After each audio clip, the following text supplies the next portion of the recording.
Soundcast. This is a Village Soundcast Network original production.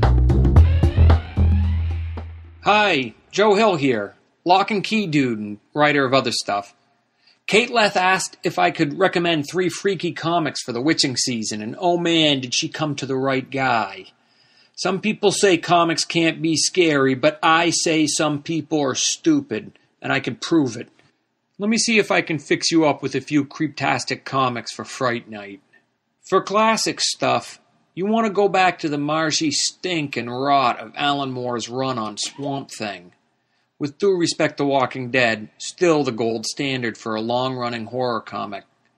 From the sickening moral jolt of the first issue, through the Clive Barker-esque standalones in the middle part of the series, to the trippy and strangely euphoric filth of the last chapter, this does everything you hope a horror comic will do, and a whole lot more. But the thing that'll really give you the chills is watching as Alan Moore discovers his own unique voice and artistic convictions, forging the hammers and knives he would bring to his brutal and brilliant future work. I love David Cronenberg movies, especially the stomach-churning early work like Rabid, Scanners, and The Fly, which focused on the corruption of the body and the horrors of infection, of mutation. So no surprise that I think Black Hole by Charles Burns is one of the best comics ever made, and by best, I mean nastiest. In this meditation on teen sexuality, set in the rainy Northwest, a kind of toxic STD begins to pass among the kids, causing some to shed their skins, literally, others to grow tails, and our heroine to develop a second mouth in her throat, a mouth with a mind of its own. Almost a decade after Black Hole was released, it still has the startling force and freshness of those first Nirvana songs. You'll want to scrub yourself all over with Brillo pads after you read this book. Finally, let's hear it for the scariest goddamn comic of the moment. Brand new in stores, Witches, written by Scott Snyder and illustrated by Jock. It's the story of a teenage girl named Sailor who escapes a sadistic bully with the help of a wicked soul hiding inside a tree. Nothing comes for free, though. And even though there's only been one issue of this series so far, it's clear Sailor now owes a terrible debt to something monstrous and cruel. Once you read the first jaw-dropping, bone-crunching pages, there's no going back. The first chapter is the most a single issue of anything has ever scared me. If you want trouble sleeping, Jock and Scott Snyder have you covered. Happy Halloween, you guys. Stay safe. Ooh, is there anything better than that? Comic recommendations from Joe Hill himself. We got that just as we finished recording this week's episode, but how could we not include it? What a treat. Hope it sets the tone. Hope you're feeling spooky. Let's get to the show. On today's show, it's Less Than Alive with Kate and Di. Halloween is coming. Drew Rausch is here to talk Edward Scissorhands. Horror comic recommendations from Scott Snyder, Emily Carroll, and more. Satan, maybe? I don't know. Let's do it.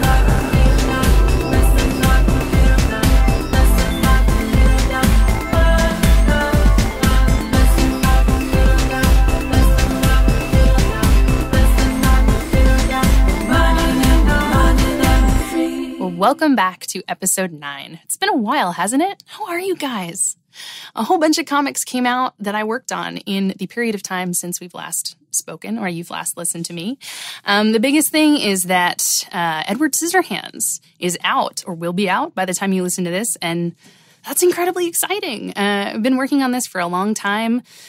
The artist is going to be on the show with us today, Drew Rausch, and it's in stores. You can get it. It's an awesome Halloween-y comic, I think, and it's going to be continuing well into early next year, and actually longer than you might think, because the universe is sometimes wonderful. It's a story that takes place a couple generations after the film, and it's sort of a standalone teenage mystery story. But yeah, it's so exciting to see it. You know, there were advanced copies at the show I was at, and I got to hold it and look at it, and it's really, really neat. It's kind of one of the biggest projects that I've worked on so far, and I'm very, very excited. Bravest Warriors number 25 and Fraggle Rock number 1 came out on the same day on October 8th, and oh my gosh, that was really cool. So I think maybe the first time I've had 2 comics out on the same day. And it was a big day, you know, Witches and Batgirl and like a bunch of other titles came out that same day as well. But really awesome to see Fraggle Rock. The comic is beautiful. Jake Myler, who's the artist, is absolutely fantastic. His sense of color is amazing. And I love good coloring. It's one of my, you know, it's one of the things I always look for in comics and one of the things I notice first. And this thing is so fun and technicolor and just, you know, vibrant and we really think that it's an all ages comic. You know, it's something for kids, but also for, you know, people who've grown up and who loved the show when they were younger to read with their kids or to share with their kids. And that's what we were going for. And you know, I hope that that's kind of what we've hit. The book is full of poems and songs, and that was one of my favorite things to get to do because I'm a big nerd for that kind of stuff. Bravest Warriors 25 is the special Bugcat issue, and Bugcat is a sort of bizarro version version of Catbug, who has some pretty dangerous motivations and has come onto the Bravest Warriors ship to cause havoc.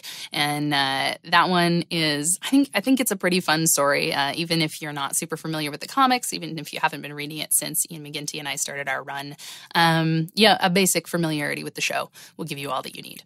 It's got 6 awesome backup artists that contribute these stories that take place at 6 different times of day, featuring 6 of the different characters, and Bugcat causing havoc. So I'm really excited about it. It's a lot of fun. It was sort of our most ambitious issue to date. And Ian and I are really into the idea of doing these really fun one-shots. There's going to be another one in issue 29 that is going to be Littlest Warriors, and it's going to be great. So we're going to be doing that every couple of issues, and hoping that people are going to have fun with it. So, you know, those are the biggest things coming out right now. We're 2 weeks from the release of the next Adventure Time book that I've written, Bittersweets, which is about Princess Bubblegum and Peppermint Butler going on kind of a Lord of the Rings style quest for some, you know, mystical items that they need to power the Candy Kingdom. And it's a story about lady friends and self-doubt and black magic because these things go together for me. So lots of stuff coming out. I'm so excited. Let's talk about where I've been. She was here, and now she's gone. Click your heels, now she's at the car. Who's feeding her cat? My roommate, Who's working shit?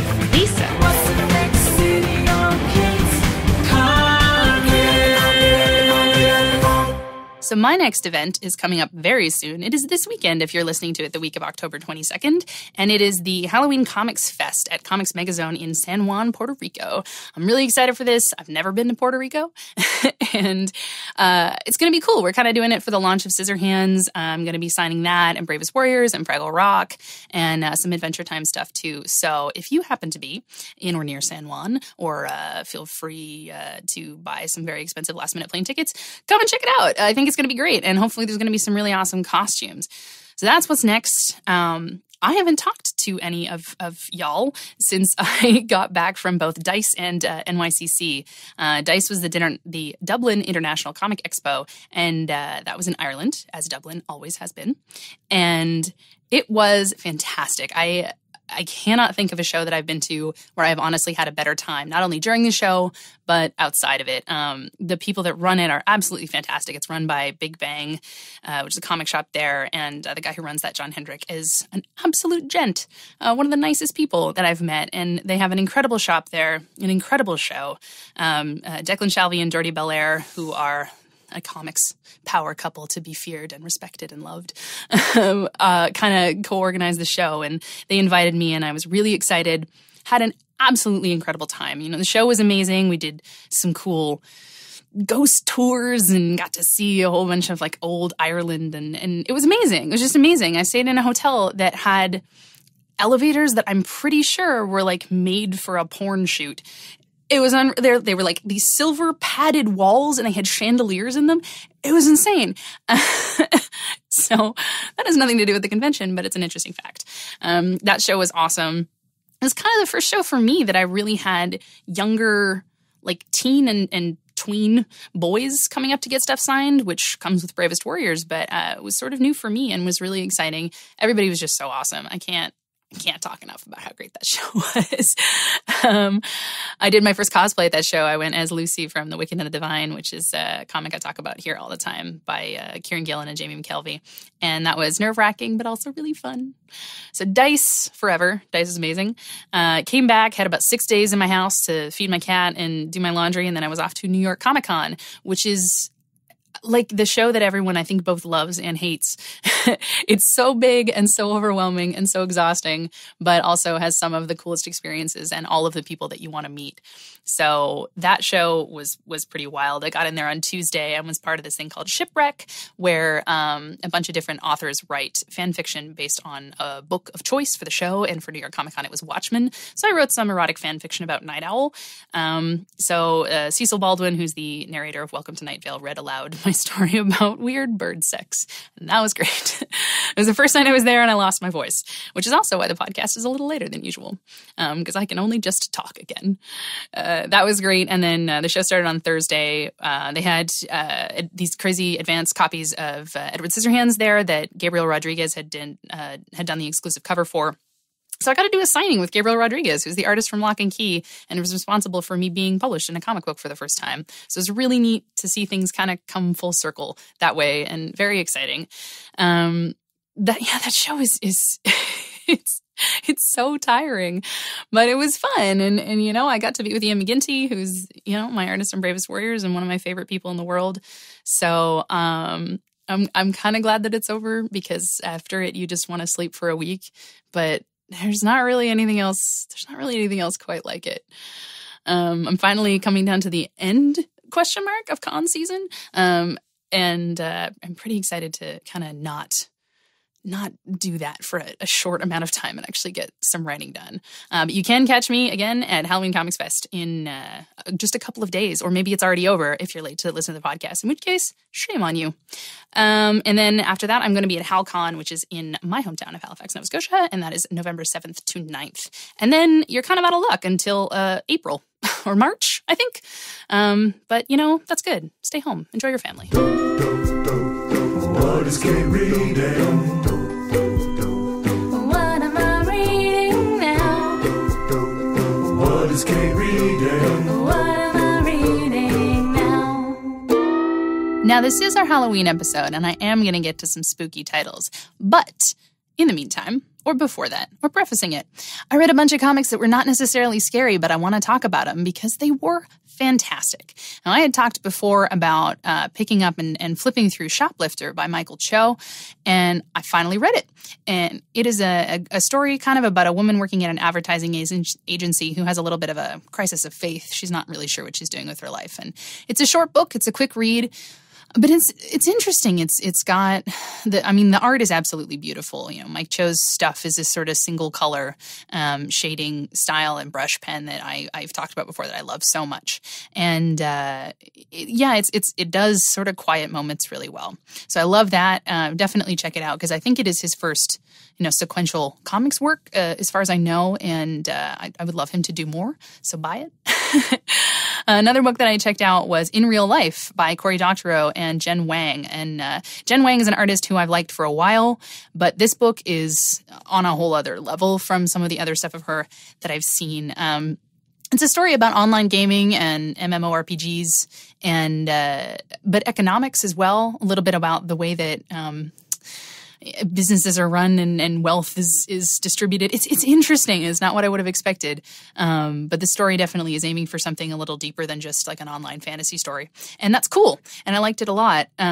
The art in this book is so great. I mean, the main character, you know, the art changes between when she is in the online world and the gaming world and when she is, you know, in regular life. And her avatar is, you know, this cool looking lady warrior, and the other characters in that online world are so well designed. It's just these awesome, badass lady demon warriors, and I'm all about that. So that book, not just for the story, story, but the gorgeous art, the unbelievable coloring, like the palette in this book is just fantastic. Totally check it out. That's pretty new and should be readily available. But yeah, I hope to see some more stuff like that. Just great. Another release from, I believe, last week was Black Sad Amarillo by, I hope I'm not going to butcher their names, Juan Diaz Canales and Juanjo Gardino. I hope I'm not saying that wrong, but they are a fantastic team. The artist, Garnido, used to work at Disney Paris or Disney France, and you can totally tell he's got an absolute sense for animation. The book is in watercolor, and it's based around this detective called John Blacksad, who is an anthropomorphic cat. And the entire book, the whole world, is populated by humanistic animals, but the range and the diversity of the animals, it's not all just cats and foxes, which is the kind of stuff you normally see in more furry-ish comics. But this, there's chameleons and there's ostriches and koalas and bears, and the choices that they make for what character is represented by which animal is so strong and so smart. And that book is original. I mean, it's been translated. There's a volume that you can get that's just called Black Sad, and then there's a follow-up called Black Sad: A Silent Hell, which is an awesome New Orleans Mardi Gras crime story. It's probably my favorite, but this one is really great. It's all about Black Sad having to deliver this car to a house in Tulsa, and everything goes horribly wrong. But there's circuses in it. I'm a sucker for circuses. So if you like beautiful art and you're willing to give talking animals a try, which you should, at least only in this case, or in the case of Beasts of Burden, another fantastic story, definitely do it. Black Sad rules. I also finally read the Moon Knight volume that came out when Marvel relaunched, which is called From the Dead. It's written by Warren Ellis and drawn by Declan Shalvey and colored by Jordi Belair. And it is great. I had no familiarity with Moon Knight, and I love when I can come into a story and a character without knowing about it and just kind of dive right in and not feel totally lost. And the art in this book, Declan, I mean, he's just the best. He's the best. And the coloring style in this is really cool. Every time that you see Moon Knight, and I should explain a little better, as far as I can tell, he was insane, and then he died, and then he came back, and now he sort of works with the police as a vigilante. And, it's classic insane person dies and comes back from the dead. And he wears all white, but he has different costumes in almost every issue. And the way that it's colored is just that there's absolutely no shading on him when he's in costume. And the way that stands out from the very sort of lush backdrops in the book is a really interesting color choice. So I love that. You should totally check it out. Now for the Spookums.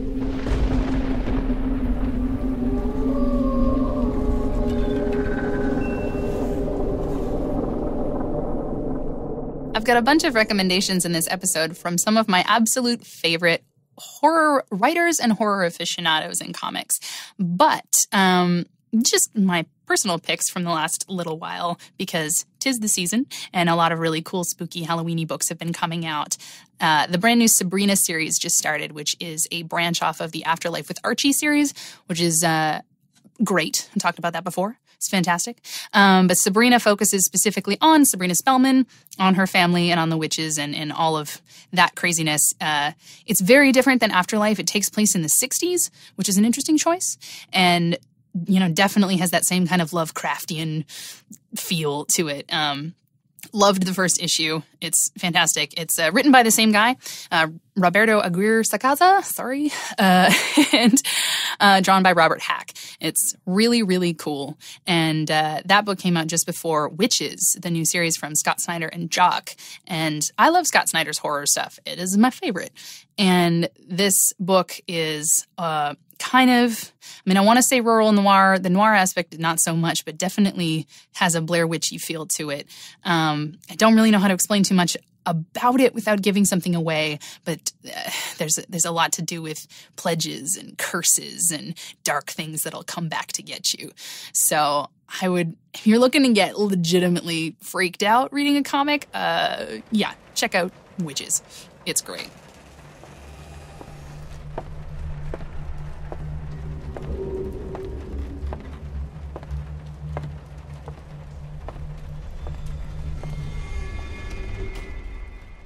In honor of the year's greatest holiday and my favorite month, I decided to ask a bunch of my favorite horror writers and people to recommend a bunch of comics, some real spooky, scary, creepy, eerie stories that maybe I wouldn't have thought of. So 5 people that I talked to responded with a bunch of titles that they think you should check out. We'll start with number 1. The first person I asked was Scott Snyder, who is the writer of Batman. It's pretty much all the introduction he really needs. But Scott has also written a bunch of other series, The Wake, American Vampire, Severed, and Witches, which I just talked about, which just came out. So Scott is a horror veteran, I would say. And Scott's first recommendation was Uzumaki, which is a book I also really, really love, which is a manga series by Junji Ito.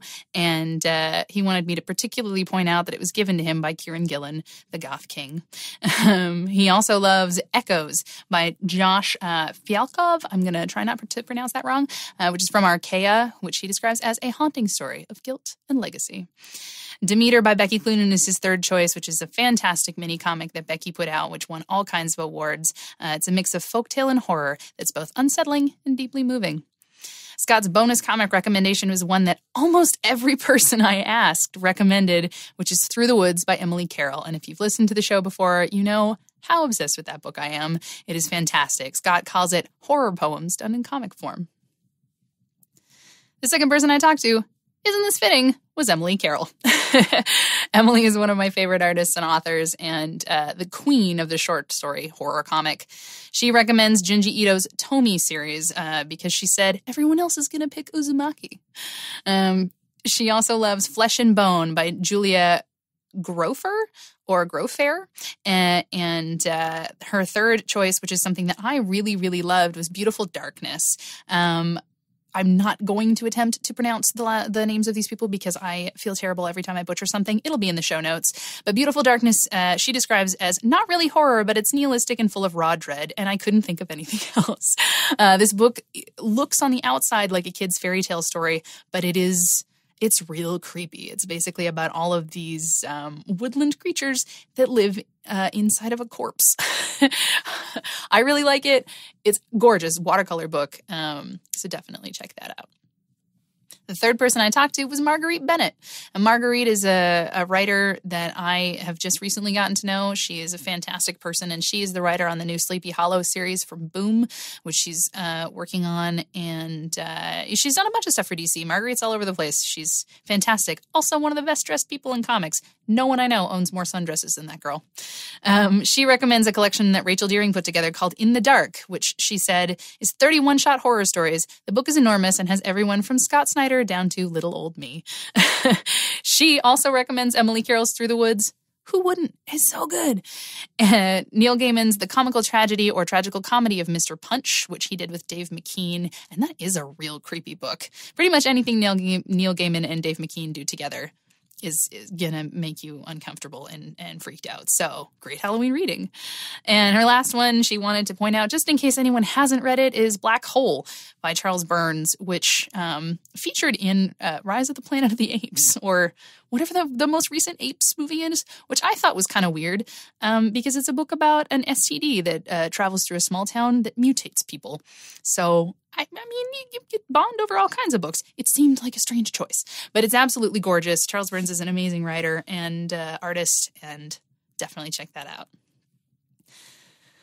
The last person that I got recommendations from was Jordi Belair, who is an awesome colorist, just an incredible human being and a horror buff.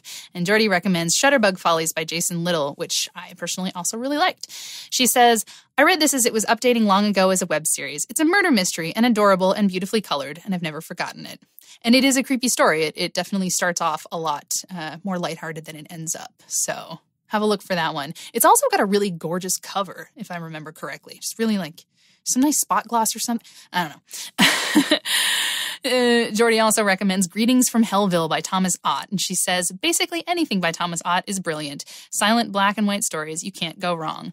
She's totally right about this. I love Thomas Ott's stuff. I'm really big into Panopticon, which is one of his books, but yeah, definitely a lot of dread in those books and really cool black and white etching and line shitting style.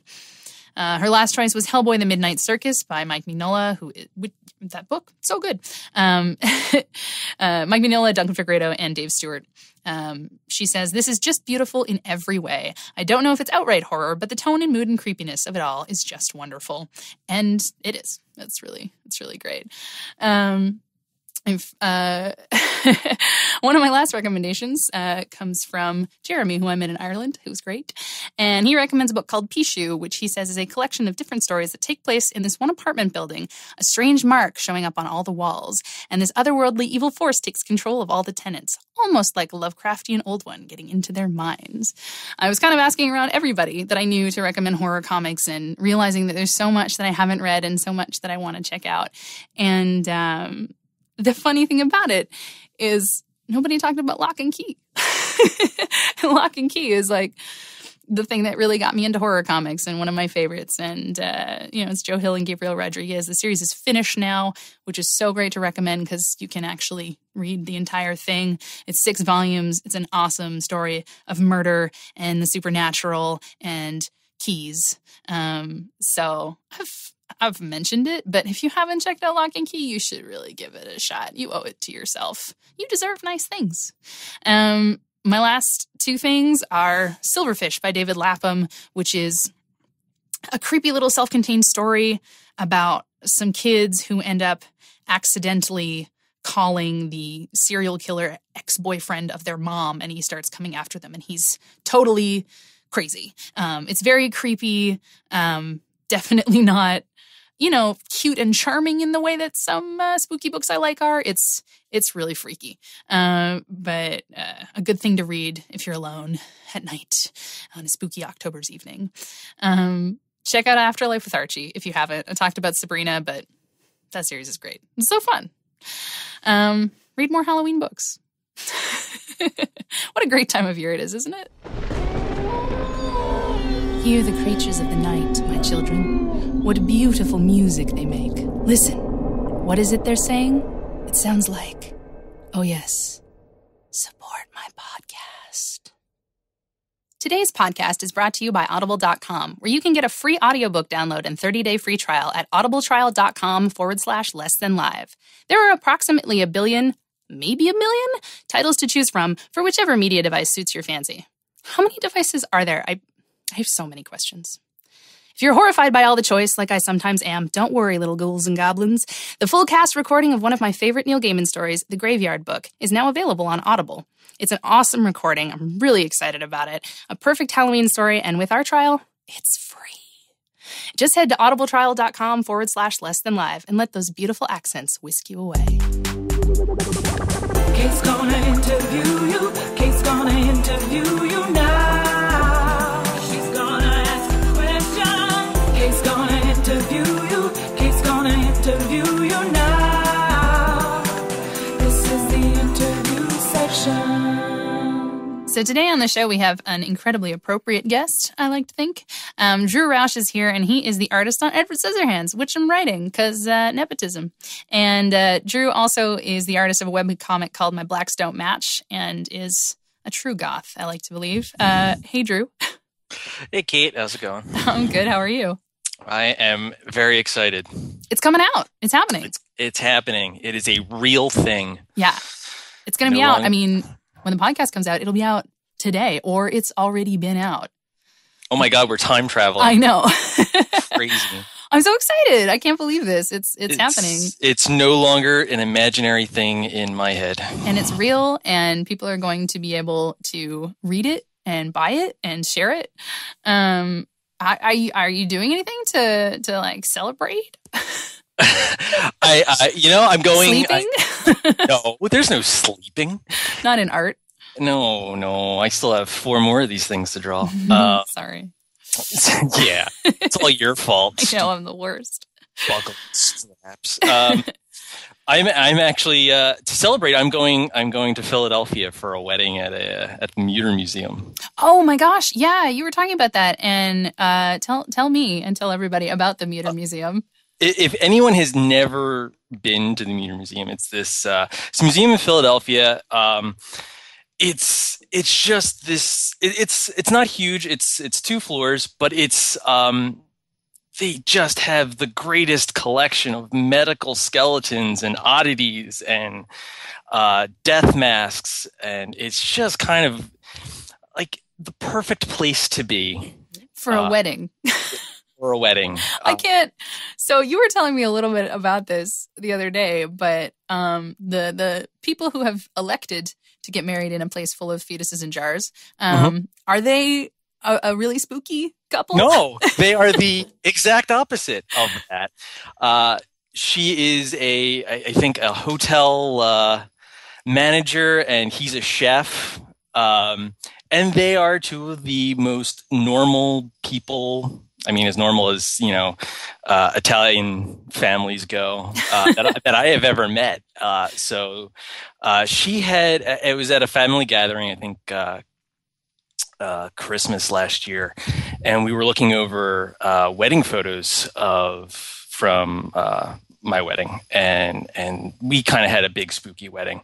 I would imagine so. Yeah. Oh yeah. It was actually, it kind of looked like a funeral march because it was pouring rain and everybody was dressed in black, and we all had like black umbrellas. Oh my and God. So like all the pictures like were on this bridge, and it's like pouring rain. That's my dream. It was pretty perfect. Yeah. So we're poring over these pictures, and she's going nuts over like our wedding invitations, which I drew, and like all the kind of like cool spooky stuff that we did. I mean, it was still a traditional wedding, but it had a lot of like we kind of snuck spooky elements. Like our cake was like sort of like this Tim Burton-y towered cake with a big sugar pumpkin on top of it. Oh yeah, it was the best. Right? I got a cake like that for my birthday this year. I got a Nightmare Before Christmas cake. Oh my God, I was so jealous. Oh, that thing was amazing. I couldn't believe it. So she was like, oh well, you got to do our invitations, and I'm just kind of just sitting there like, oh, okay. I'll do your invitations, and I'm like waiting for the other ball to drop. Like, so like what wacky thing are you going to make me do? Like wedding bells or something? She's like, no, we're having our wedding at the Muter Museum. And, like immediately I'm like drawing things. I got like, Siamese fetus heads with their initials carved in their faces. Oh my God. Romance. Total love. Totally. But yeah, we settled on something like pretty classy. It's two pumpkins that are like Siamese together, and they have their initials carved in them. And there's like a little skull with a bow.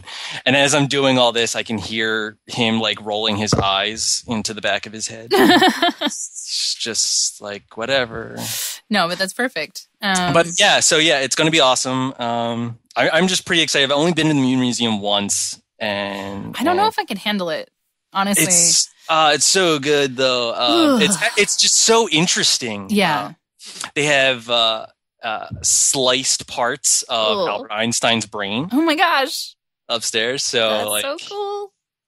I can't imagine it's going to be a thing. I went to the shop in New York, Evolution, that has all the like it's all skeletons and like parts. Oh right, and taxidermy and things like that, and I was so excited, and a couple of my friends were a little weirded out by it, but there's something about once stuff is in jars, it gets to a whole other level of squick that I'm like, I think I could handle it, but there would definitely be moments where I'd be like, oh, this is too much for me. You don't want to just unscrew those jars and just kind of just really dig in there, just get in there. Yeah. You're like, hello. Well, that'll be fun. So that's coming up this weekend, next weekend, sometime soon. It's this Saturday. Oh, crazy. Yeah, it's really funny that Edward comes out tomorrow because it is my wife and I our anniversary. What? On Edward Scissorhands Day? On Edward Scissorhands Day. Oh my God! Congratulations! That is so great. So Drew, none more goth. That's amazing. Yeah, thanks. Oh, that's so great. Well, I'm so excited for you guys and for us, selfishly. Yes, of course. So I know you're doing a bunch of signings for that coming up, yes? Yes, I'm going to be at Beach Ball Comics tomorrow, which is in Anaheim. Like, it's not too far from Disneyland, so we'll be there, or I'll be there from, I believe it's 5 to 7. Cool. And I'm a little nervous. I'm just going to be by myself. Oh, no. Well, I mean, you'll do great. Well, we'll see. So if anybody's in Anaheim, please come by. I don't want to sit alone. No, I think it'll be awesome. I think it'll be awesome. I am so happy that we managed to finagle this book to come out the week before Halloween. That is you never know. You never know with publishing schedules, right? Right. But it's pretty exciting. It fits. Yeah. It fits. Oh, I mean, there's nothing very Halloweenish about this book at all. No, but the fact that it is Edward Scissorhands and it's coming out. Yeah. I mean, it's pretty cool. It is pretty cool. So, and we're going to be in Hot Topic. I know. We have a Hot Topic exclusive. Yeah, Hot Topic exclusive. How crazy is that? Because I'm just crossing bucket list getting crossed off. Yeah. In one shot. Because I mean, the photos that I've been using for the back matter and to like solicit people is me in my Edward Scissorhands sweater from when I was 16 that I bought at Hot Topic. Because in Canada, there was no Hot Topic when I was 16. You had to be in the States. Oh, really? Yeah. And I was on this road trip with my boyfriend in high school at the time. And like my number one goal was to go to Hot Topic. And I remember spending all my money on that Edward Scissorhands sweater. It was like $70. It's crazily overpriced. And I wore that thing until it completely fell apart. I remember I bought a Nightmare Before Christmas t-shirt and I had like a Corpse Bride tank top or something. Oh no, because Corpse Bride wasn't out yet. No, but I did have one later when I went on another trip. But yeah, everything I bought was just like Tim Burton swag. And nothing has changed because when I was in the States 4 months ago, I bought an Edward Scissorhands wallet, which is so funny because like I'm at the grocery store all the time. I will like go to pay. And so I pull out my wallet and the person behind the counter will be like, oh yeah, Edward Scissorhands. I really love that. And I just stand there and I'm like, yeah, cool. Like I don't want to be like, oh, well, I'm also writing that comic. I'm the exact opposite. I'm like really? A real dick about it. Like I'll be at the checkout line and at the grocery store, and the woman checking out will be like, "So how was your day?" And I was like, "Well, I drew Edward Scissorhands today." And they just look at me like, "Okay, yep. Like, Edward Scissorhands. I'm drawing the sequel to the movie in a comic book form." And they, okay, and I'm like, it's written by Kate Leth, and they're like, oh, that never happens. Now I know that never happens. I guarantee happens it. all the time. Oh man, I don't get like recognized ever except for at New York Comic Con. This is unrelated, but I think this story is hilarious because it was like I was on my way down to the show floor and it was like 8:15 in the morning or something because I had to go to this retailer breakfast, and I'm like half asleep and like still like fixing my hair on the walk down, and this person just like runs up to me and chucks me on the shoulder and is like, Kate Leth, you fucking rock, and then just took off down the street. It's just like, thanks, I don't know where I am right now. That was my weirdest experience. I never get stuff like that. Oh, what's gonna happen? I never get stuff like that. You're gonna have like the closest thing I ever had to that was at again, completely unrelated, but at San Diego Comic-Con this past year. Mm-hmm. So I'm standing by the slave labor graphics booth, and I just finished a signing, and I'm just kind of standing there, like getting my wits about me, and with a group of about 4 people. Out of nowhere, this guy comes out, spins me around, whips out his phone, screams, "Sideburn selfie." What? And I'm just like completely dazed, and I'm like trying to duck his camera, and the guy's got like this death grip on my neck. Oh my God. And I think I'm being like accosted, but what is happening? And everybody's just kind of staring at me, and I'm completely, and I'm like, dude, I'm not taking a picture. It's like, and he goes off begrudgingly. But that's the stuff that happens to me. I never get Drew Rausch. Well, you do have some pretty crazy hair. I do. So, yeah. I mean, I do too. I actually, this is, not related to me being anybody, but we do here in Halifax, every year they do a thing called Nocturne, which is basically there's one night where the city does all this outdoor art stuff. And it's like all night long, it's just all these businesses and all these buildings are open and people do art installations and stuff like that. And it's fun. It's because you can kind of just go out and like walk around. But my friend Ellen and I were walking down the street, and she sees this person next to me, like getting real up close into the side of my head. And her assumption was it's a friend, you know, like your friend will go up and be pretend creepy and then be like, oh, hey, hi. So she assumed it was somebody I knew. So she kind of jokingly is like, oh, I think someone's looking at you. And I turn and there's this guy who's like mid-30s, I would say, sort of normal looking dude, like glasses and a mustache, and is all I remember specifically. Of course. And I just turn and I have no idea who he is. And I look and I'm like, hi? He's like, oh, hello. I was just looking at your hair. And he was like almost smelling my ear, like this guy. Yeah. And Elen is just like, oh, sorry, I thought you knew him. I'm like, no. She goes, I think you're kind of crossing the boundary of personal space. And the guy's just like, oh, well, I'm a hairdresser, so I was just looking at your hair. And I was like, you're really close to my body. And he just went, oh, I'm sorry. I thought this was an open evening. And like, I tried to crawl out of my skin. Oh my God. Yeah, Elen and I were like, okay, and just like ducked behind this other group of people and hid there for a while. It was terrifying. I don't know what it is with people and like hair. Yeah. But if you have an unusual. Yeah. But it's not like, you know, I really personally don't get it. Mm-hmm. But it's something like you could be dressed in a 3-piece suit or, you know, a high quality dress or whatever. Yeah. But if your hair is just like a little bit weird, yeah, people freak out. Like people just have no boundaries when it comes to that. Oh my God, we, you know, being a spooky kid, you know, we have the teased out hair and we have, you know, kill the ozone at least once a week, and people are just constantly like, can I touch it? Yeah. Which is probably the most creepiest thing you can ever have somebody say to you. Yeah, it's weird. Like I've always had crazy hair up until, now that I've got an undercut, but my hair is like my hair color. But for years, you know, my hair was hot pink or cherry red or lime green or whatever. And people just like completely lose that boundary of like, I should not touch a stranger. You know, stuff that seems really normal. But yet they, you know, if there's a head in a jar, they're not going to touch that. But your hair's wacky. It's weird. All like, bets are off. I had a period of time where my hair was about shoulder length and real choppy, like very scene girl hair. And it was like hot pink. And then I had these like raccoon dyed pieces that were like in feather stripes of white. And I would like women would just come up to me on the street and just start touching it. Or like I would feel someone behind me in line at a grocery store just like grabbing my hair. It's so weird. Is it real? Yeah. Is this real? Or they'd be like, oh, and my daughter dyes her hair too. And I was like, okay. And I mean, like, I get it now with my tattoos, like where people will totally cross that boundary and touch you. But there's something about hair that's just like, you go from being a person to being an oddity.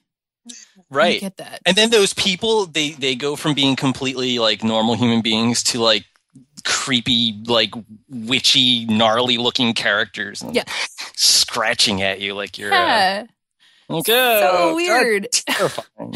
I don't understand that because it's just like I would never do that to somebody. I don't know. I do the nod. Like if I see somebody who has the same kind of personal tastes as me, I give them, you know, the acceptance nod and everything. We walk our separate ways and it's fine. Yeah, we are the weirdos. My favorite thing, especially with my tattoos, is kids. Like when kids look. Or kids are like kind of like that really tentative, sort of sheepish, trying to look, but they know that they shouldn't, or like that their mom will be like, quit staring. And, you know, you look and kind of like smile at them or give them a wink or just like a thumbs up. I love doing that because kids like freak out, you know, because it's just like, oh, this person seemed scary, but maybe they're nice. Right. Which is and then you get the parental side eye. Like, you know, I had one like, don't put your weirdness on my kid. Yeah. I've had way more weirdness from parents than I have from kids. It's always the parents that are super weird to me. So I don't know. I think like, we were obviously very strange looking people, but we've got pretty good manners. I wouldn't say we're strange. I mean, I've seen some strange people, but you know, we're eclectic. I like that. We are good people, I think, to be working on this weird book. I think so. I think so. So another thing I want to ask you is, what are you doing for Halloween, Drew? I am. We actually didn't have plans for a while, but we decided on. Well, the reason we didn't have any plans to kind of backtrack a little bit is last year we got tickets to the Danny Elfman Tim Burton show. Right, which sounds like basically my greatest dream. It's pretty much the best thing ever. Basically, they get this live orchestra and they do all the songs from every Tim Burton movie. And I mean, we're talking Pee-wee's Big Adventure to Alice in Wonderland. They run the whole gamut, do the whole soundtrack. I know, it's so good, and they have like you're groaning. Please don't orgasm on this show. It's more of a sadness of just like wanting to be there. But it was really awesome, and at the end, Danny Elfman comes out and does a couple songs from Nightmare Before Christmas. Oh my god! And the actress who played Sally comes out, and she did, and it was actually kind of like the closest thing I'm ever going to get to an Oingo Boingo reunion. So, I was just pretty stoked. And then Tim Burton came out, thanked everybody, oh and my it's god. like the whole big thing. So anyway, there was no way we were topping that. No, not even going to try to attempt it. Yeah. So this year, there's this organization in LA, and they have a couple other branches around the United States called the Obscura Society. Okay. And basically what they do is they find like cool and unusual things to do. For example, we got to tour the JPL, which is a branch of NASA. Oh, cool. And we got to see like the inside of that stuff. And then we went on a little hike to this mountain range in Pasadena that is called, I think it's like the Devil's Gate, where Ron L. Hubbard and a couple of his associates tried to birth the Antichrist. Oh, great. Okay. Right. Sounds like a good time. Obviously, it didn't happen. But yeah, it was really cool. But anyway, they're doing on Halloween. They haven't disclosed the location yet. Ooh. I know, it's spooky. But we're going to recreate a seance that Harry Houdini's wife did before she died in order to contact Harry Houdini. Right. Okay. So it's really I don't know anything about this. It kind of, we heard about it in passing, and it sounded kind of cool, and it was like, all right, well, let's just do that. Yeah. Sounds pretty awesome. It's pretty awesome, and my new thing right now is like interactive theater. Yes. You were the one who got me into Sleep No More. Sleep No More, right? So those words were used in describing this event. So immediately I was like, well, we're going to do that. Yeah. So we're going to try to raise Harry Houdini. Did you get that email from the McKittrick Hotel about I did. Sleep No More at Halloween? So sad we're not going. I know. I was so tempted. I'm so glad you loved that. Oh my god. It was kind of so like amazing. You said you were going to New York, and I was like, oh, she should totally go to this, but I don't. Oh man. We kind of we hadn't really talked before, and I didn't really know like what you'd be into or like what that. And I was like, well, she might be into it. Oh my god. It was amazing. And then when we were at New York Comic Con, Jackson Lansing, who worked on Hacktivists, and he and Shannon Waters, who my editor at Boom, they both went, and they didn't know that each other was going, and I knew that both of them were going, but I didn't tell them because like throughout the day on that, like they went on a Wednesday, I think it's the same as when I went. They both told me that they were going, and I gave them the same instructions, like the same information, the same tips. Although it's different for everybody, right? Like you can't predict it. You can't predict it. You can't, but happen. I think you control how much of, like, I've heard reviews of people saying, oh, it was so terrible. Well, obviously you weren't paying attention. You went for it. This is definitely, you're not only paying the $900. It's so expensive. Right? But, you're getting a workout. You're going up and downstairs. So, did you stay for the whole 3-hour thing, or? I did, and then I stayed right through to the very end, and then I stayed in the bar for a little while afterwards. For people who are listening who don't know what the hell we're talking about, Sleep No More is an interactive theater event that thing in New York that's done at the McKittrick Hotel that is based on both. Is it? It's Hitchcock's Rebecca, and Shakespeare's Macbeth. Right. So that's kind of weird. Like when I first read that, like, oh, how does that work out? It does somehow. And basically, it's an almost entirely silent thing that takes place on 4 floors of a hotel that are built like a haunted house where you can go wherever you want and explore, but you get the most out of it when you follow the actors and you follow the characters and you're in a mask and you know someone's part of the performance when they're not wearing a mask. But there's so much that can happen and it's so spooky and cool and it's so Lynchian, like it's crazy. You don't feel like you're in real life. Nobody talks. No, it's completely like interpretive dance. Yeah, it's amazing. And there's like, it's so cool. There's a naked disco blood. Well, no, it's dubstep. Naked dubstep blood orgy that happens. That was pretty fantastic. That part was pretty cool. I danced with that guy. That one bitch. Yeah. Oh man, that was a little weird. It was so cool.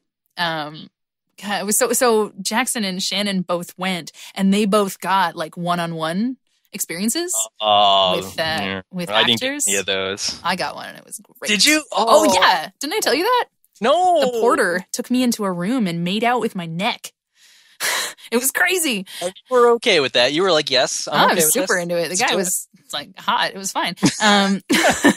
But he like summoned me, like pulled me down a hallway into a room and then like put on like, it was so crazy because he took off my mask and which was nuts. And because, if you're there, you're not supposed to take off your mask, but he took off my mask. So it was fine. And then he put on a bunch of makeup and a wig and then like was crying and then pushed me up against a wall really hard and just started kissing all up and down my jaw and neck.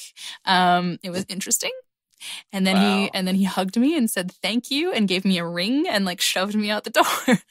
And I spent the rest of the night covered in lipstick. That guy didn't actually work there. He was just there. In the building. He's just hanging out. Just happened to have a key. But apparently there's like dozens of these one-on-one experiences that you can have. And I think both Shannon and Jackson had one and they sounded really cool. Jackson was like buzzing about it as much as I was because it's the coolest thing. And when Jackson, if anyone's ever met Jackson, when Jackson buzzes, oh my God, it's so sort fun. of like a reactor going off. Yeah. Like you were just kind of, I don't know, it's like a blast of excitement. Yeah, it was so great. That show was my first time meeting him, and it was one of those like, he's awesome. I instantly like you. Yeah, I just want to hang out all the time. So yeah, I know he was really great, and so that was awesome. My fondest memory of that was I didn't get any of the one-on-ones, but I did get to wipe. I got to bathe a naked witch. Oh, which I don't even think I got to the witches. Oh yeah, I didn't. It wasn't like I didn't know who to follow, so I was just kind of following people. But after the little wacky blood orgy, I guess they kind of go off to clean up. Yeah. So I ended up So I ended up following one of the witches into this like room, and it was like something out of like Texas Chainsaw Massacre. There were like bones all over the place, and it's really weird. So she's like in the corner, and there's like a bucket of water, and it was like me and like this bro-y dude and like a couple other girls, and so she's kind of like we're watching her just sort of like wash herself, and so like the two girls got bored, and so it's me and this bro-y dude, and so she comes up to me and hands me the wash rag, and I'm thinking she's gonna turn around, but no, I'm just gonna be washing that whole stuff, and I'm just like, trying to keep in mind like how far am I supposed to wash, so I can't kind of keep scrubbing the same spot. And I swear to God, that bro-y dude was so getting off on that. That's amazing. He was so weird. It was very uncomfortable. Yeah, I guess I don't. But that's what made it awesome. And I would totally do it again. Yeah, no, it was amazing. And I know they have other ones. They have one in London, I think. They're getting one in LA. I have heard that, and since I am hoping to be visiting LA more frequently, I hope that I will get to go to that, because I definitely want to see everything that they ever do. I know, right? I'm so excited. Oh gosh, that's so cool. That's so cool. It's just the best. It was the best, yeah. But Houdini Seance sounds pretty good. Sounds like it's cool. going to be a good time. I don't think I'll be washing any naked witches, but, maybe a ghost will follow me home. I hope so. Me too. What if our comic becomes legitimately haunted? That would be great. First haunted comic. Well, that is very cool. I'm excited for that and for you. I figured you would probably have some interesting Halloween plans. I'm just throwing a party, Are you? Yeah. Oh. Yeah. What is Halloween like in Canada? Well, it falls on October 31st. Well, good. So it's not like Thanksgiving where you're like, us freaks who've already had Thanksgiving. I get to have Thanksgiving in America this year. That's weird. Yeah, you'll be in LA. I will. That's weird. It's gonna be weird. I'm excited. Pie. I hope there's lots of pie. No, Halloween here, I mean, it's pretty big. Like, Halifax is pretty small, so there's not like giant Halloween warehouse rave parties or anything. But people get pretty into it. It's generally very heavily celebrated here, so I like that a lot. We have a really good fall. And everything's you guys don't really have We don't have fall. We don't have seasons. We have it's hot or it's not so hot. Yeah. I am really looking forward to that. Are you? It's going to be great because by the time I go there, it's going to be like late November, early December here. So it's going to be awful. And I get to hang out in LA. Yeah. It's going to be great. Just keep in mind that, it gets cold at night, but not during the day. It's 105. Right. But there aren't blizzards every week, which there were here last winter. And every New Comic Book Day. It was always on New Comic Book Day or on whenever I had to fly. Always. Well, yeah. Would that affect New Comic Book Day? Like if snow does it? Yeah. Well, if it snows, like, because when it snowed, last year was kind of an anomaly because the blizzards were crazy and they would like knock out power and people couldn't drive because there would be feet of snow that would drop overnight. So when that happened, the store was closed. So New Comic Book Day doesn't happen if the comic book store is not open. I hate to say this, but how awesome would it be if it snowed tomorrow or today, depending on... No, that would be fucking awful. No, that would be awesung. It's snowing during Edward Scissorhands. I guess that's pretty appropriate. People would still come out for that. It would be like a show. Thing. Oh my God. When we were in Dublin, we went to this natural history museum, which I think you would have loved. It was just like these two giant cavernous rooms full of like taxidermy, basically. Yes, I would love that. Skeletons. And they had these crazy giant, like 20 feet tall Irish deer skeletons. They're huge. They look like thestrals. They're just these giant, like black skeleton horses. Anyway, outside of this museum, the lawn had all this topiary, and I kept trying to get someone to take a photo of me with the topiary because I was like, Edward Scissorhands, but everybody was moving away too fast and going somewhere else. So opportunity lost. We need some photos of us near shrubbery. There's no shrubbery in LA. I don't even know what LA is like. It's a mystery to me. We're gonna have to find, like, I don't know, a hobo or something to hold some leaves. There's plenty of those.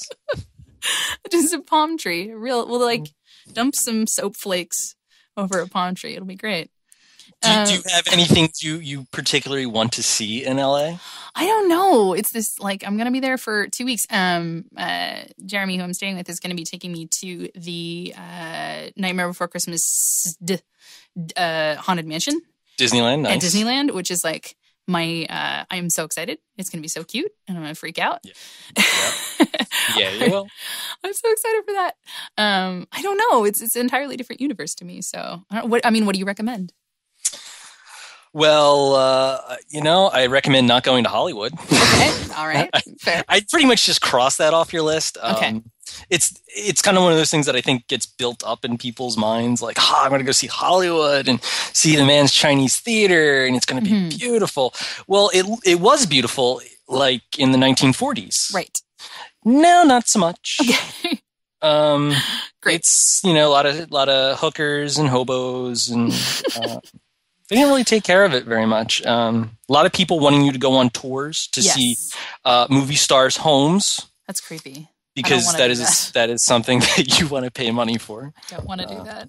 I just want to eat really good food and go to that bars. That you can do, yeah. And see some cool stuff. I travel so lackadaisically. Like I go and I'm like, yeah, whatever. We'll see what happens.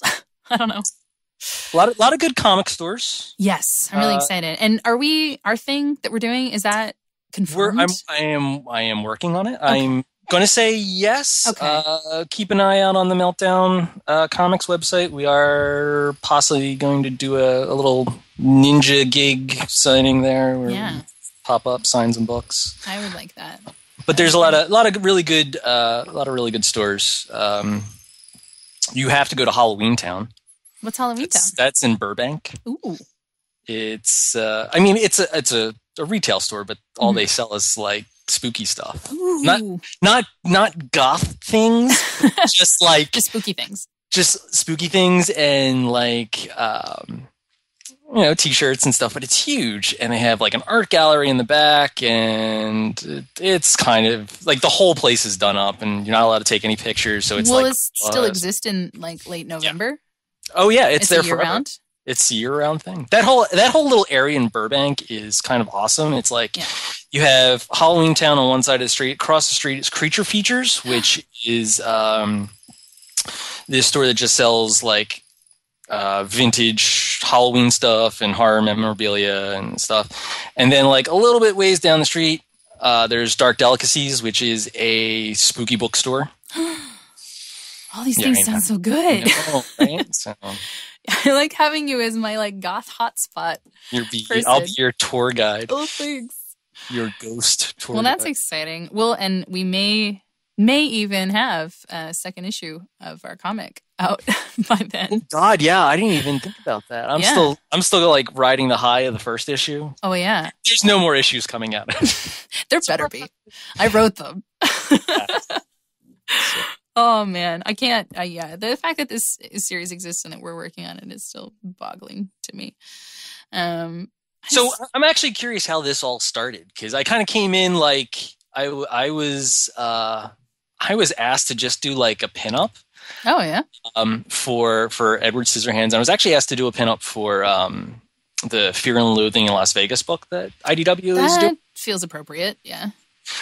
Which, I'm a fan of the movie, but I didn't know too much about it. But the Edward Scissorhands thing kind of like, it threw me for a loop, but I was like really excited for it. Yeah. Like, and at that time when I was asked, it was sort of just kind of like, I think like a glimmer in their minds. Like, this is a thing we're going to try to do. Right. And I was like, well, okay. But at the time, like, I really couldn't see like, well, where would the further adventures of Edward Scissorhands go? Right. So like I did like a quick pinup, like what my take would be on it. Mm-hmm. And I didn't think anything else of it and just kind of like handed it off. And so like, I guess it was like a few months ago, I was in contact with David Hedgecock and Sarah Gatos, who's our editor. And they were like, oh yeah, we're doing Edward Scissorhands now. Yep. And I think my stomach just kind of dropped out of my body. What? So I actually didn't know too much like how you got into this. Were you like, did you have to, like, did you pitch first, or were you approached to pitch? I mean, I did. Like, the story I always tell is the true one, that I just literally got an email from Ryle one day that was like, I can't remember the exact wording, but it was basically, how do you feel about Edward Scissorhands? And I was just like, I hate him. Yes. What? Is this a possibility? Like, what? And probably most of those words, that's about how it came out. I was just like, what? And then, I pitched for it, did kind of an arc, like, what would you do with this story thing? And then pitched for that. And then, Ryle wrote back to me one day and he's like, there were some issues. They weren't sure that it was going to go through. And it was like 6 months where just nothing happened and I didn't hear about it. And then one day I got an email that was like, so, can you put together a 5-issue breakdown? Cause we're going to start working on this like next week. I was just like, what? oh, okay. Yeah. Sure. I have nothing else going on in my life now. And just, hammered that out. And then we were rolling. It was crazy. It went from 0 to 60 in a week. It really did. Yeah. I was actually surprised how much. Oh, it was nuts. That was crazy. And then when Sarah got brought on, because originally Chris was going to be editing it, and then Sarah Gatos got brought on, and I was so excited because I had worked with her on the Billy and Mandy one shot, and which was fantastic. I finally read it.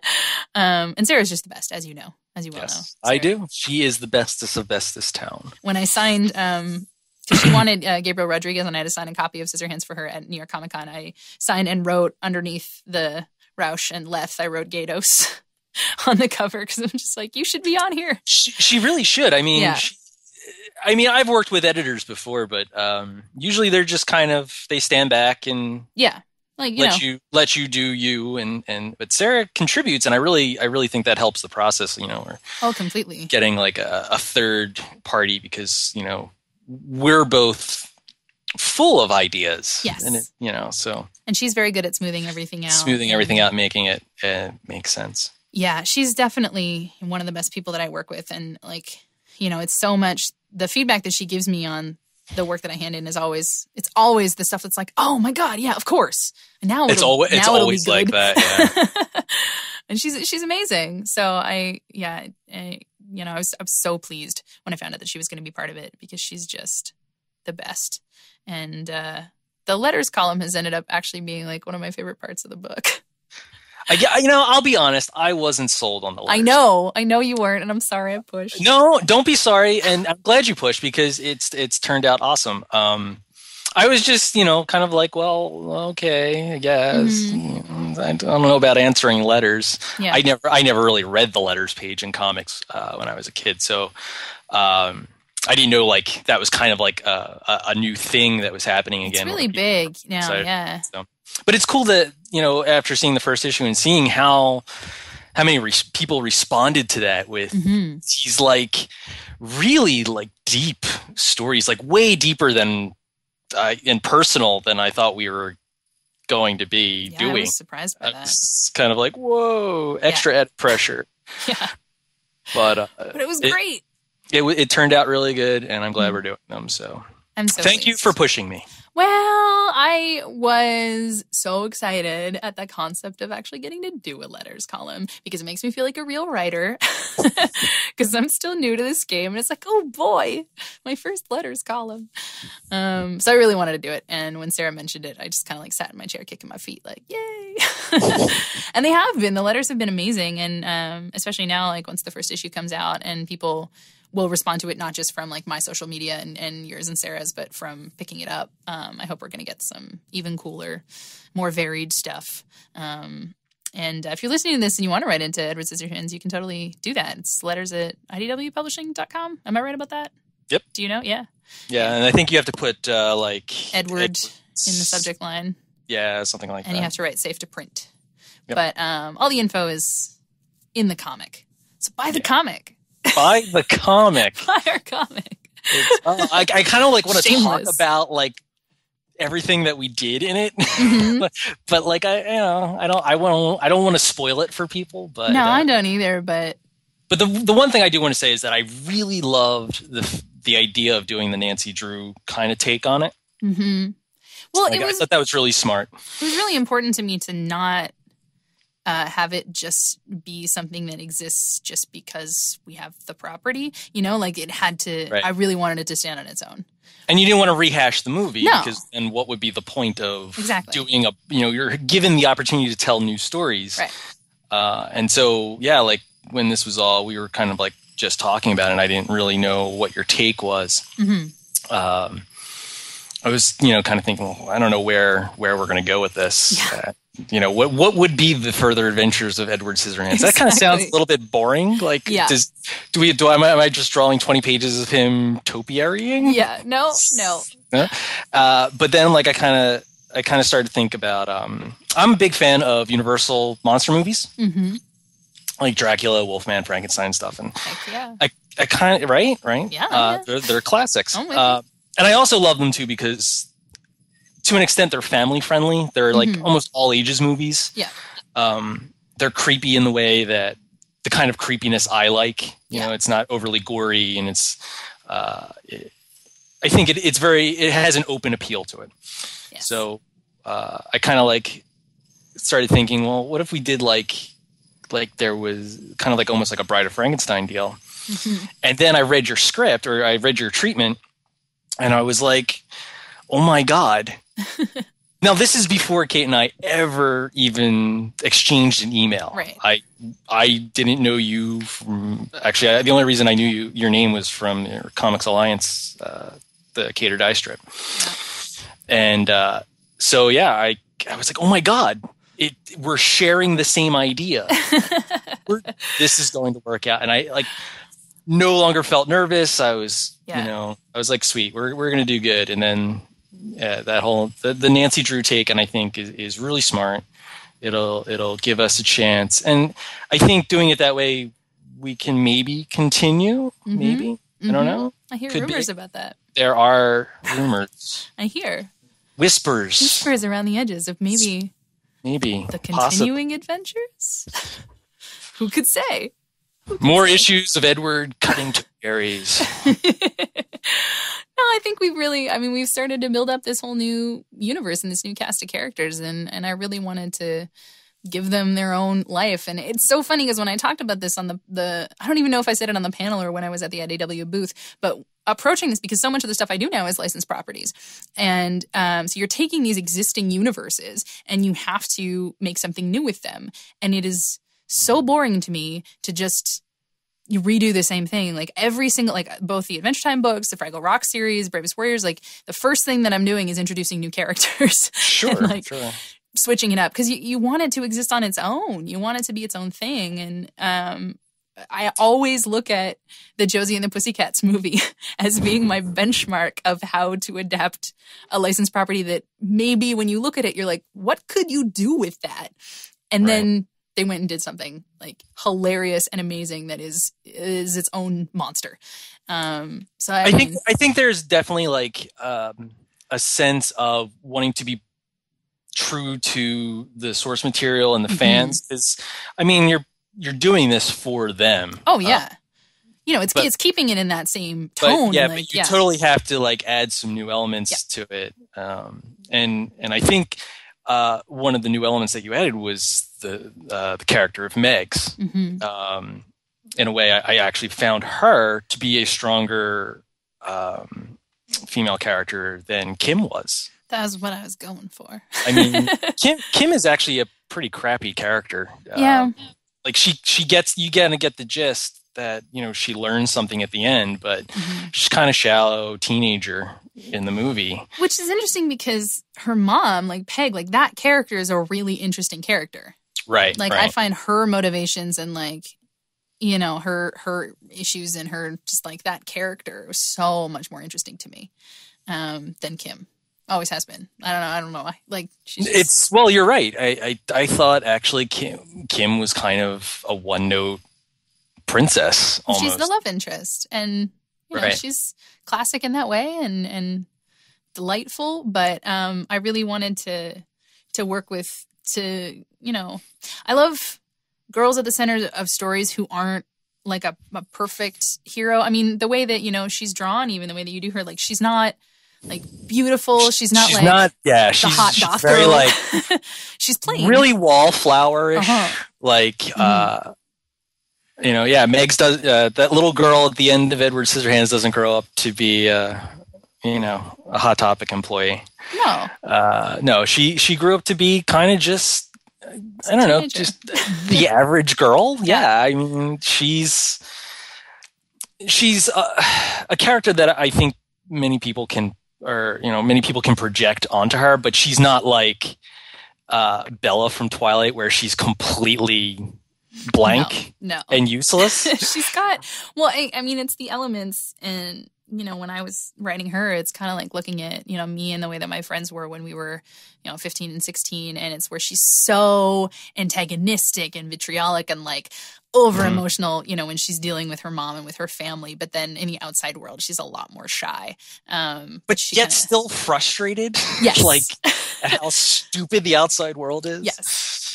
So yeah, she's got agency and agenda, and I think her relationship with Edward is complicated, and I think as things continue, I think they're gonna keep being a really interesting foil for each other, because I just love stories where there's a guy and a girl, or who are teamed up, but it's not a romantic relationship. It's not a romantic relationship. Like, I think that stuff is just so interesting to me, because it's just not done that often. So I always want to do it. And I always think it's, especially where she's got this whole past behind her of his romantic relationship with, her grandmother. And so it's weird. And he's like immortal. Is he? I don't know. It's interesting. That's a good question. I don't know. Let's call Mr. Burton and find out. Do you think he'll read it? Do you think he'll read it? I have dreams. I hope so. Like, I have dreams that, That'd be nice. Hey, Mr. He comes to Comic-Con one year. Yeah. Just walks by. Like, hey. I made a comic of your thing. What's up, Tim? Yeah. Hey, Timbo. I would never call Tim Burton. No. Oh, my goodness, no. How excited are you for Big Eyes? I am very excited. The screenwriters are from the people that did Ed Wood and Big Fish, which outside of like the traditional favorites of Nightmare Before Christmas and Edward Scissorhands are two of my favorite Burton movies. I love Big Fish. Big Fish. It made me weepy watching that movie. Oh, yeah. That part of the circus where time freezes and he walks through and like knocks down the popcorn. Oh my God. So good. We're totally like fangirling out here. Yeah. There's lots of that, guys. When you see it at a convention, this is what is going to happen. Isn't he great? Gosh. But Big Eyes looks awesome. It's actually a really interesting story. It looks fantastic. I'm curious to see Tim Burton do something that is part of history. Yeah. And I really think that it coming out now is going to resonate with a lot of people. Yeah. Well, the idea of artistic theft is. Well, there's that, but there's also like this. If anyone's not familiar with the story of Big Eyes, I'm actually blanking on their names right now. Margaret Keane and her husband, whose name I can't remember, played by Christoph Waltz. Right. So yay. But I know he's awesome. But they're both Keens, and as Margaret gets more famous with her paintings, her husband sort of kind of like starts saying that the world is not ready for a woman artist, and so he sort of like starts taking the credit. Yeah. And like they become rich. Yeah. But it's all because of her paintings. And I mean, I don't want I'm sure you could Google the. You can glean this much from the trailers, so we're not spoiling anything. But yeah, they go to court and stuff, and this whole movie is kind of about that history. And I think today I think a lot of people can resonate between the world of male dominated industries versus female. So if Burton does it right, it could be a very important movie. I hope. It looks so fantastic. It looks like I just love to see him shaking things up. I mean, that was what I loved about Big Fish so much. It was like such a hard right, so different than everything else. And I think after Alice in Wonderland, we need to change some stuff. So I'm excited and I'm looking forward to that. I liked Frankenweenie. I thought it was great. I haven't seen it. Oh. I've seen the original many times. Because I used to have on the DVD of Nightmare Before Christmas that I had when I was younger, it had Vincent and Frankenweenie on it. And I love Vincent. Vincent is the best. I love Vincent. Vincent is the best. I love that. I have that poem memorized, and I used to like say it to like put myself to sleep. Did you see the Vincent Price voice? I would try. I would imagine it that way. Drew, one of the last things I always ask: what comics are you reading? What comics are you liking right now? Well, it is the Halloween season. Keep it thematic. I know. And there's not like there's not like a ton of like horror books. I'm a little bit behind, so I don't know. I've been kind of diving into my archives of books. I'll start off with one of the newest books I enjoyed. That's Sabrina the Teenage Witch. Yeah. That Archie put out is brilliant. Yep. I love that book. That's so good. So much. And I don't think I never thought I'd hear myself say that. Yeah. Like, I don't know what, but it's really well done. I love the painted style. It definitely gives off like that EC Comics feel. Yeah. And I kind of liked. I've been into the afterlife of Archie. Like kind of, sort of. Like I get it. I get its appeal, but there was actually one issue. I guess it was the last issue with Sabrina, and it's where the spin-off starts. Yeah. When it was all like Lovecraft themed, and that was just amazing. Yeah. I mean, that last like spread. Yeah. Yeah. Whew. Blew my mind. Yeah, it's amazing. But let's see. What am I reading? I picked up Pim and Francie by Al Columbia, which is from Fantagraphics. Okay. Just a footnote. All my choices are going to be really obscure. So. That's fine. That's fine. Branch outside of what I read. Please go find them. They're I enjoy them, and I think you will too. But yeah, so Fantagraphics put out Pim and Francie. I don't know how I came about it. I guess I just kind of saw it on Tumblr or something. But it's weird. It's not a story, but it's like this collection of the artwork looks like cells from like. The silly symphonies, like all the characters have pie eyes and they're all noodly armed, and but it is twisted. Yeah, it is like the lost cartoons of that era.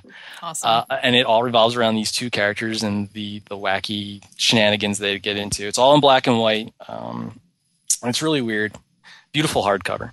Another one from Fantagraphics is the Taint the Meat. It's the Humanity book by Jack Davis. Oh, yeah. That cover is amazing. Right? Amazing. It's a collection of all his Tales from the Crypt comics, which I grew up on. They're kind of like a big inspiration of mine.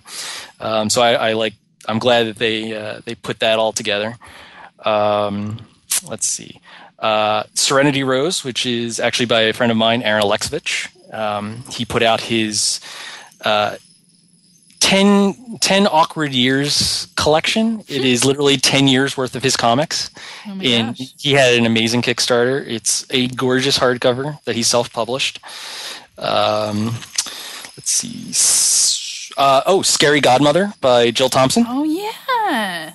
Dark Horse, I guess it was a couple years back, put a collection of her storybooks and then a collection of like the old comics. Yeah. The old black and white comics, which are gorgeous. I love Jill Thompson's art. So, I mean, that's pretty much Halloween personified right there. Yeah. I love Scary Godmother. Right? And finally, I guess, The Hidden by Richard Sala. Oh, I love his stuff. I love his stuff too, but The Hidden was really great. It's very kind of like post-apocalyptic, but yet creepy. Mm-hmm. I love his art because it's kind of like almost flash tattoo-y. Yeah. Like his colors. Very cool. Yeah, it's really vibrant. His style is so fun and spooky. Yeah, I mean, it's very spooky. All right. Well, Drew, is there anything else of yours or places you're going to be that we should look out for? Well, I do have one little thing. I am part of a Kickstarter right now that's going on. It's very spooky. It's called the Canaan Cult Revival, and they're halfway through their Kickstarter right now. It's an anthology book. The artwork is gorgeous. It's all about, I guess, they coined the term witch exploitation. Oh, nice. So all the books, all the stories are about witches. Great cast of artists. I am one of them. Well, then we know it's great. Well, anyway. No. You're too sweet. And I would love it if people stop by my website to check out my Blackstone match. It's vintage Halloweeny. It's about a town that suffers from the fear of Halloween. It's a little, the schedule is a little erratic right now due to Scissorhands, so please forgive me, but I am still updating it. It's written by Jocelyn Gageway, who is a fantastic spooky writer, and I would love it if you guys came to check it out. It's www.drewrausch.com. It's the best. So exciting. And if people want to find you on Twitter? Twitter, it's Drew_Rausch. So exciting. I tend to talk a lot of nonsense, and so it's just you and I talking about how much we love Sarah, pretty much. It really is. That's kind of what it's turned into. I think I've gained more followers that way. So just I'm like doing it all for your consideration. She's still great. She's still awesome. And Facebook, it's Drew Rausch, and that's Amazing. pretty much just that's it. And Tumblr, I'm on the Tumblrs. You're everywhere. I'm everywhere. And come see me at Beach Ball Comics tomorrow, and that'll be today, probably, or yesterday. Today, yes, October 22nd. Let's just say that. So if it's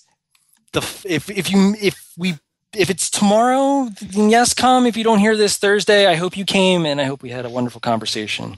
All right. So yeah, all right. Now I'm getting all. That's fine. Don't worry about it, Drew. Thank you so much for talking to me. I'm excited to keep working with you, and have a really awesome Halloween. You too. Happy Halloween, Kate. Bye, Drew. Bye. No. I know that you want into the pages inside my heart. Well, that's our show. I am off now, as I have said, to the Halloween Comics Fest at Comics Mega Zone in Puerto Rico. I cannot believe that's a thing that I can say that is real life. Isn't that nuts? When I get back, it's Halloween. So, man, what a world. I'll be at HalCon in my hometown on November 7th to 9th. That's going to be great. And I guess that's it, man. Like, do something spooky. Eat some candy. This is the best holiday of the year, and there are so many good comics to read. And if you live near a comic shop that participates in Halloween Comics Fest, check it out, because it's a program they do every year, not in every shop, not in every city, but where you can buy these collections of mini comics. It's like $5 for 20 of them. I mean, every store has a different policy, but you can get mini comics to actually hand out for Halloween. Now, our shop, Strange Adventures in Halifax, does this every year, and it's awesome. I just did it for the first time last year, and I would recommend also handing out candy, because you don't want to be that guy. But giving kids comics and candy and watching how excited they get about it is really, really cool. So if it's something that's available to you, check into it, ask your local comic shop. But how cool is that? Giving out comics for Halloween. Rate and review us on iTunes and Stitcher. If you like this show and want to keep us in fresh, malleable corpses, consider donating on villagesoundcast.com. Got questions or want more? Find us on Facebook, on Twitter at LTLcast, and get show notes at lessthanlivecast.tumblr.com. Happy Halloween, everybody. I'll miss you. Normally, at the end of the podcast, a gentleman would tell you that this was a Village Soundcast Network production, but I'm afraid he was unavailable today. Happy Halloween! Spook 'em for you, and a spook 'em for you. Halloween is cute. You get a ghoul and you get a goblin.